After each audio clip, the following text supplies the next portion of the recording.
If he saw what had happened, he would be angry. He'd probably say, Nana, give me the mic. Let me tell them how it is. He'd want to set people straight, but he would be devastated for us. But the truth is this, if he was alive, none of this would have happened. In a beautiful location during a very difficult time, COVID, one family were about to see their world turned upside down. This has been devastating on a personal level, emotionally, financially. To have a reputation that you build up over decades demolished so quickly, that's exactly what's happened. Hannah Ingram-Moore has found herself at the centre of controversy after being accused of profiting from her family name. Last November, the Charity Commission's investigation into the Captain Tom Foundation found repeated instances of misconduct by the family. They said that the public would feel misled about the sales of Captain Tom's autobiography. They also stated Hannah expected a salary in the region of £150,000. She was also paid £18,000 by Virgin Media when interim CEO of the charity, something deemed to be a conflict of interest. And let's not forget the memorial building dubbed the Spa, originally erected in their garden but now demolished. Hannah and her husband were found to have used the charity name for private benefit. Now we hear from Hannah for the first time since the report was released. Your father raised £38.9 million. Where did that money go? That money went through Just Giving to NHS Charities Together. We never touched a penny, could never have touched a penny. It was entirely designated to go to NHS Charities Together. And that finished on the 30th of April, 2020. Let's talk about the book deal then, the book. How did that come about? He received over 225,000 birthday cards. And within this, we were picking up letters and requests from publishers that he should write a book. It was through the PR agency that was supporting my father through all of the craziness of raising 40 million, who said, well, we can introduce you to an agent. She's not one of the sharks. She'll treat you really well, Captain Tom. And so she, the agent, went off at my father's behest to negotiate a book deal for him. She wasn't my agent, she was his agent. And she negotiated on behalf of my father a terrific 3-book deal. He was paid by the publisher to write those books. When he knew how much money he was going to be paid, we sat as a family and he decided what to do with it. It was his money, not my money, not the charity's money, his money for writing books. And he gave it to us. He was paid that money in 2020. He was still alive. If somebody had thought that he should have paid some of that money, they could have asked him, but nobody did. They waited until he died and then came to me and said, I should pay it. That book money was his. And this is different to the sales of the book, right? So you've got an advance, which they paid him before the books were written, I presume. And then there is sales of the book, and those are different pots of money. Yeah. How did the perception arrive that you were meant to give some of that money to charity? I don't really know, but let's step back and say that when he was paid that money, and we sat in the same moment that he decided where to put it, we said, well, look, we'll support the launch of the charity with some of that money.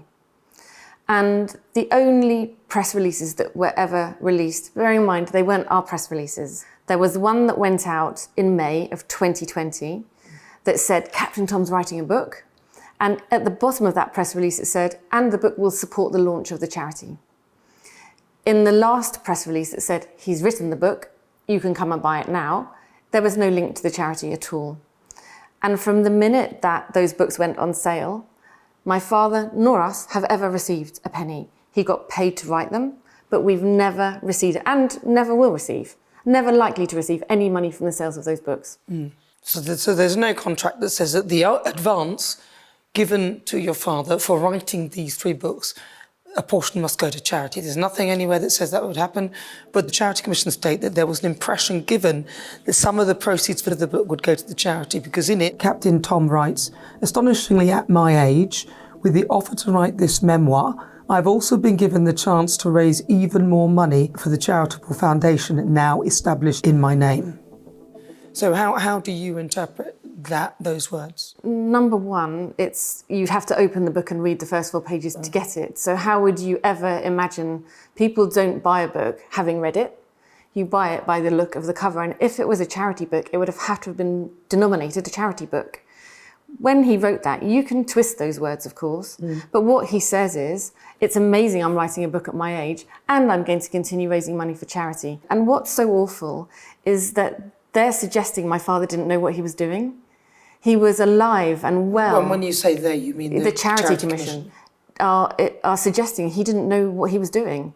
But he absolutely did know what he was doing. He knew his intentions, and the intentions on page 4 of the book are not an indicator that that's a charity book. Okay. And did you challenge the Charity Commission? Yes. How did you challenge them? We've had to try to defend ourselves at huge cost, personal cost to us, to try and refute the allegations that they challenged us with. So for the amount that your father gave you, can you say how much he gave you? Look, the reality is, by the time everybody took their cut, because there were plenty of other people taking money, there was about 800,000 left. Okay, but that money did not come from the sales of the book. That's the advance given to your dad, so the wage. The sales of the book, where do they go? They go to Penguin Random House. Oh. So that money was paid in 2020, not after. Okay. The book was launched in September 2020. No money came to us. No money came to him after that. The publishing contract was agreed between Penguin and the family's company called Club Nook and was signed by Hannah. At the time of the inquiry, Penguin said that there was an informal understanding that the Ingram-Moores would use some of the advance to help launch the charity. And the PR agency said the press release was agreed on the understanding funds would go to the charity. The Charity Commission was saying that somehow we were twisting his desires, his actions, the things he decided to do. And that, I think, worse than damaging my reputation, completely damaging my family's reputation. So how much would you say you spent trying to defend your name? If you look at legal costs and associated costs, we're looking in the region of £500,000. Wow. Hannah was a judge at one of Virgin Media's community awards. The Charity Commission found that there was a conflict of interest as she personally received £18,000 for her appearance whilst acting as interim CEO of the foundation and failed to inform all trustees of the payment. They also found she signed an ambassador agreement with Virgin Media when representing the charity. All right, well, let's talk about Virgin Media then, because that was one of the first projects that you did. It was to look at the potential winners for prizes for community awards from Virgin Media. So we were part of that judging panel. My father was paid. So the relationship was established very early on in 2020 whilst he was still fundraising for the NHS. After he died, Virgin Media kept contact with me and said they would really like to continue to work with me. The relationship was with me and never with the charity. All of the work that I did on my own time, in holiday hours, in the evenings, at weekends, and Virgin Media paid for all of my transport. Wherever I went to give the awards, it was not a minute on the charity's time, and yet they still got a donation. So it can be twisted. I accept it can be twisted. But you twist it to take away the joy and the love and to make somehow something amazing to sully it. But the Commission's findings disagree. They claim her work wasn't undertaken in a personal capacity and say there is no evidence to suggest it was done outside of her contracted hours. So Hannah, why do you think people are so up in arms then if what you did was just simply a personal appearance? I honestly don't know. And this wasn't me just appearing to be me. This was giving out community awards with Virgin Media. It wasn't the Hannah Show. This was me working with them to hand out their awards. It wasn't one appearance. And there were many times that I've been at events and spoken at events, and that money has been donated directly to the charity. No one ever wants to talk about those things. The Charity Commission claimed that Hannah requested a salary of £150,000 before starting her role as the CEO of the Captain Tom Foundation. And you've been criticised for the £150,000 salary, apparently, that you said you wanted or requested. What is the story behind that? The chair said to me, "What are you expecting? What kind of money are you expecting to be paid?" I said, "I don't know, this is what I'm earning. And I don't know what CEOs are paid." And he went away and looked at what salaries were paid, what level of salaries were paid. We talked over a long period of time. There was never a moment, A, when I demanded 150, or B, I was offered it. There were plenty of numbers in there that we discussed. In the end, the Charity Commission said that I did not have any fundraising experience. They offered me a fee, a wage, and I took it. That's it. But the inquiry found that Hannah was very much involved in setting her salary and influenced proposals. I wanted to allow Hannah the chance to speak uninterrupted, give her a chance to have her say. Now, those are her words. They're not the words of a newspaper or hearsay. In the inquiry, it said that people would feel misled by the sales of the book. Do you feel misled? Or perhaps you may feel sympathy for Hannah and the family for what they've had to go through.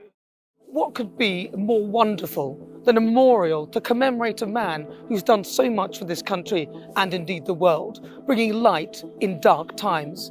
The Ingram-Moores were about to find out. I'm standing here on the site that became known as the Spa.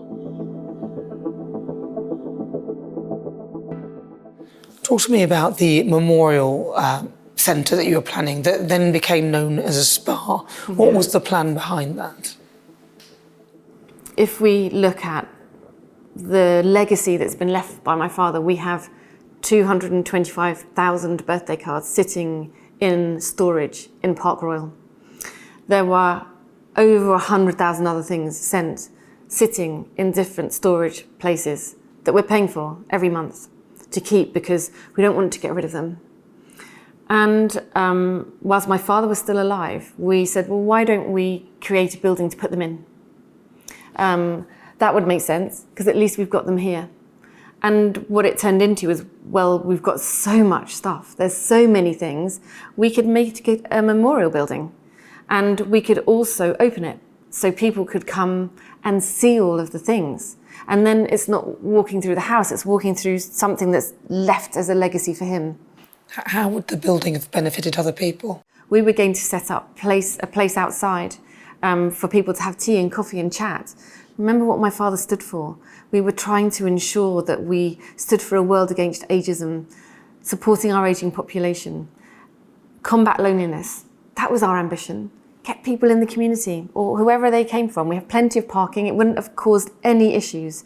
And then when we put the pool there, I had a Pilates teacher lined up who could come and do Pilates lessons for older people, who could help them with arthritis in the pool.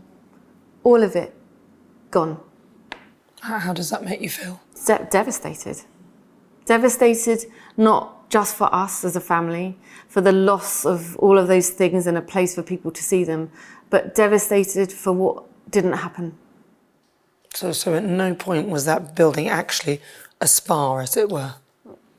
It was a name that was picked up because it was too salacious not to, I think. A swim spa. Google it. That's the brand name. It's great. They're great little pools, but it's basically a hot tub at one end. And to pick that word up and accuse us, that's why we lost the building, because it was turned into a spa. It was a memorial building with all of those things in. One large hot tub, one toilet, one shower, 4 beds. And how much did that cost you? Oh. To knock it down, beyond the cost to us emotionally and physically, and having to bring all of those things down, I don't know, 30, 40,000 just to bring it down. So in total to build it and knock it down? I don't know, I'm guessing 150. £150,000? Wow. Gone. Because it got made into a spa. In the public consciousness. Apparently on the planning documents you've used the Captain Tom Foundation. So we used the planning agent and we should have picked this up, but he put the Captain Tom Foundation. It was the Captain Tom building. So we corrected it. So you rectified We that? rectified that. Right. No charity money was ever used. That was the other thing people have said. No charity money was ever used, our money. It wasn't the Captain Tom Foundation building. That word was corrected. It was the Captain Tom building. That's what we got permission for. Yeah. But if someone had sat down and pointed it out, we would have gladly discussed it with them and made sure that it was clearer going forward. The council rejected the application when it was resubmitted without the charity's name and with a new design. The report found that the Ingram-Moores had failed to consult all the trustees and were using the charity and its name for private benefit. Did you have any experience of running a charity before all of this? No, not at all. We've raised money for charity through our whole lives, and every year here we had the church fete in the grounds of our house, raising thousands of pounds for the local church. That's the closest I've come, donating into donation boxes, raising money for things over the years, but no experience whatsoever of how a charity runs, none. Why do you think there's a perception of you that you're somebody who's trying to almost scam money or in some way? Why do you think there's this perception of you? I don't know. Why? Because I know what the truth is. So it's really hard for me to understand why you would think that's something bad. We were not founding trustees. And we went in simply in an ambassadorial role with my father, who was still alive, trying to generate as much love and generosity towards this charity now set up in his name. Because it's interesting, in the Commission's report, they talk about the charity, but they don't punish the charity, the trustees at all. So at the end of the whole hearing, you ended up with 10 years to never run a charity again, your husband with 8, but they said they're not going to punish the trustees. Why was that if they were in charge of most of the operating of the charity? I don't know, because they were responsible for governance. They were aware of everything that was happening. So I don't know why. Why have they not borne any of the responsibility? We went to the trustees and they knew full well the answers to this. They knew the truth. But where were they? Yeah. Well, you say they knew the truth. How do you know that they knew the truth? Because very, very early on, we clarified exactly the situation with the books. There was no doubt. There was never a misunderstanding. There was never any preconception that those books belonged to the charity. The Commission found the trustees didn't always have sufficient oversight of the charity, but said the Ingram-Moores failed to inform them of potential conflicts of interest as they arose, so no further action was taken. Following media interest, the Ingram-Moores say that their reputation has been left in tatters. I wanted to find out where the family will go from here and whether they think they can change public perception for the better. So as we sit in Captain Tom's room, how has this whole experience left you in terms of financially and also mentally? Well, thank you for asking the question, because not many people even begin to think that there might be an impact on us. But here we sit surrounded by the extraordinary things that were my father's. This is where he lived 14 really gloriously happy years. So how can I feel sorrow? But the reality is that this has been devastating on a personal level, emotionally, financially. To have a reputation that you build up over decades. And they say, don't they, you have a reputation that's built up and it can be demolished so quickly. That's exactly what's happened. I have my own business, but no one will touch my business now. Our lives have been devastated. Financially, where has this left you? Oh, depleted. Completely and utterly depleted. In terms of this house itself, are you able to stay here? Are there any plans that you may have to move? Yeah, well, we will have to.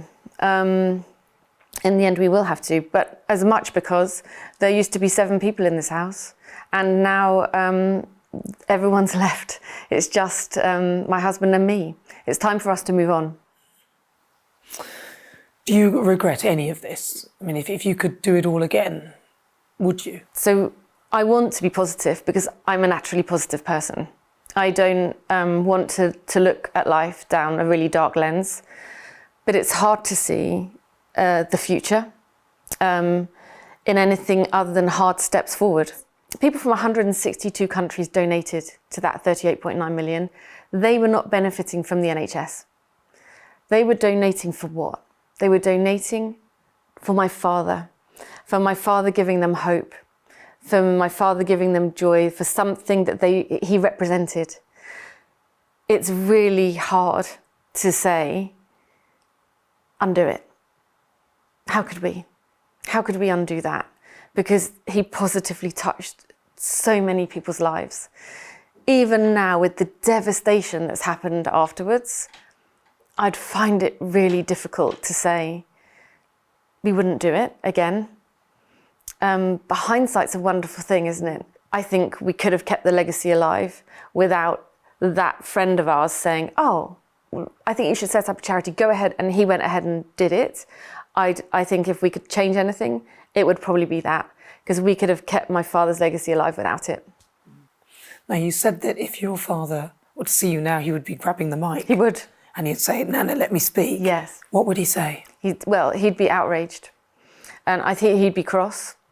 He had very strong opinions, my father, and he had a very strong opinion of right and wrong.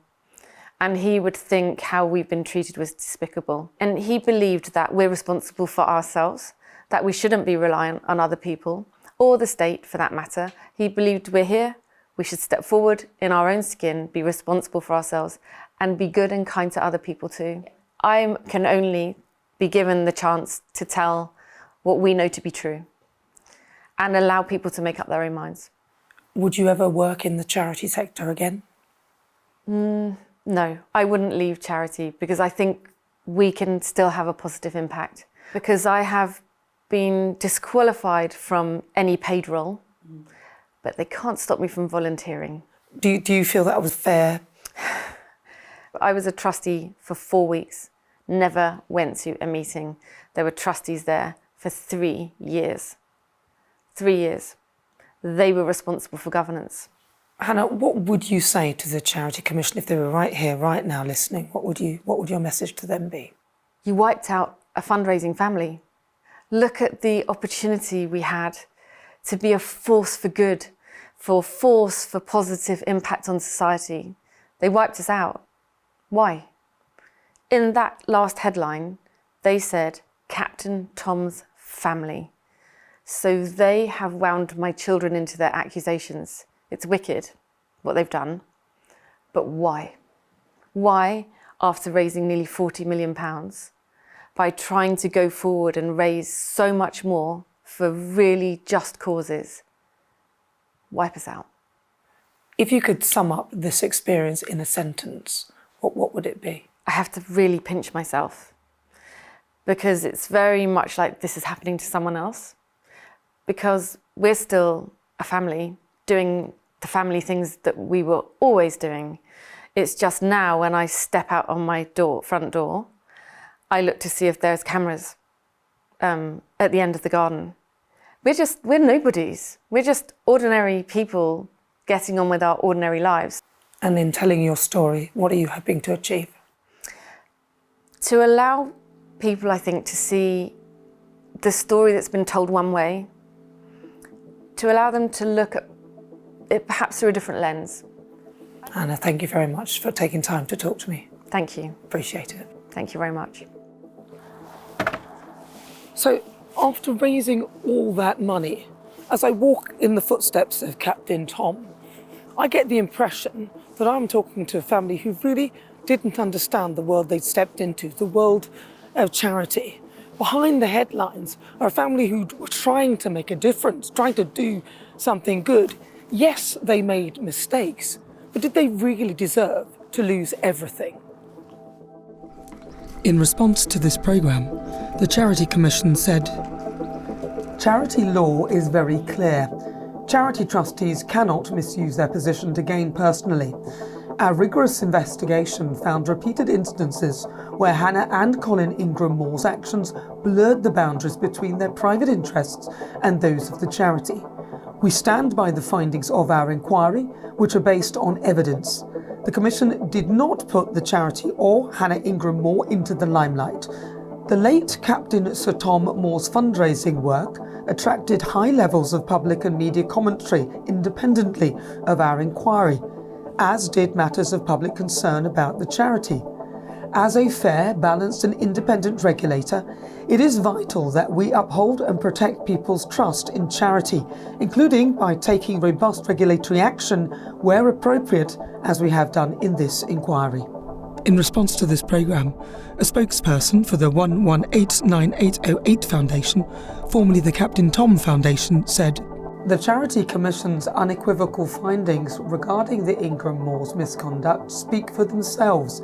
Hannah Ingram-Moore's latest attempt to rehabilitate her reputation by revising history is indicative of her contempt for the regulatory environment under which charities operate and the responsibilities that she had to the Foundation, whether as a founder, trustee, its CEO or otherwise."